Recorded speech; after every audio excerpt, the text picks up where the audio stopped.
Émission spéciale élections législatives sur Sensation Normandie. Bonjour à tous et bienvenue dans cette nouvelle édition de notre journal de campagne spécial Normandie.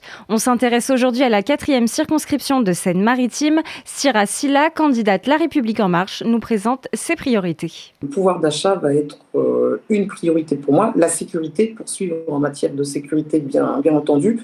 Les aînés, très important. L'hôpital, bien sûr, des efforts ont été entrepris. Je pense notamment au Ségur de la santé. Sur mon territoire, par exemple, pour le centre hospitalier intercommunal d'Elbeuf, c'est un peu moins de 12 millions d'euros qui vont être investis pour adapter notamment la réanimation. Ça, c'est important, il faut poursuivre les efforts. Se présente également dans la 4e circonscription de Seine-Maritime, Djoudé Merabé pour le Parti Socialiste, F. Roger pour Reconquête, Jennifer Jézéquel du Parti Animaliste, Olivier Roussel pour Divers Droite, Michel Porret pour l'Union des démocrates musulmans français. Dans la première circonscription de Seine-Maritime, pour Maxime Da Silva, candidat de l'Alliance NUPES, les priorités sont les suivantes. Éradiquer la pauvreté dans ce pays et lutter contre la vie chère.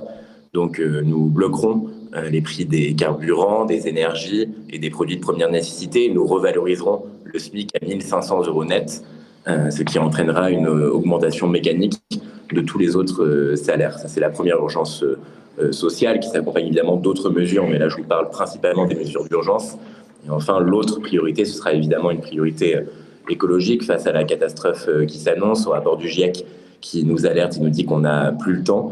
Donc, avec la nouvelle Union populaire écologique et sociale au gouvernement, nous instaurons la règle verte. On écoute maintenant Kevin Mauvieux, investi par le Rassemblement national dans la 3e circonscription de l'Eure. Faire en sorte que les gens qui vivent dans l'Eure, dans l'ouest de l'Eure et en France en général, puissent vivre correctement, dignement et mieux dans les semaines et dans les mois qui viennent. Ça, c'est le chantier prioritaire. Après, il y a d'autres chantiers qui sont aussi prioritaires. Il y a le chantier de la sécurité. Aujourd'hui, en France, l'insécurité augmente constamment. On veut corriger ce problème en ajoutant des policiers et des gendarmes. C'est pas la solution. Vous pouvez mettre 10 000 policiers de plus. À partir du moment où ils arrêteront toujours les mêmes qui ne sont pas condamnés, ça ne changera pas le problème. Donc, il faut durcir la justice, appliquer les peines. Pour Jean-Claude Garot de Lutte ouvrière dans la 2e circonscription de la Seine-Maritime, les engagements sont les suivants. Notre parti est actuellement très minoritaire dans ces élections, ce qu'on a pu voir. Ça ne veut pas dire que nos idées ne sont pas connues, ne sont pas partagées, mais on a pu le voir aux élections présidentielles, et il n'y a aucune chance que ça change profondément un mois après.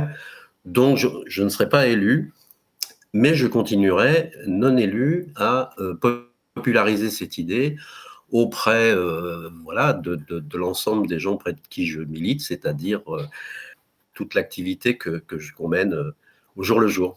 Et c'est la fin de ce journal de campagne spécial Normandie. Vous pouvez retrouver cette émission ainsi que les autres candidats sur notre site et l'application Radio Sensation. Émission spéciale élections législatives sur Sensation Normandie.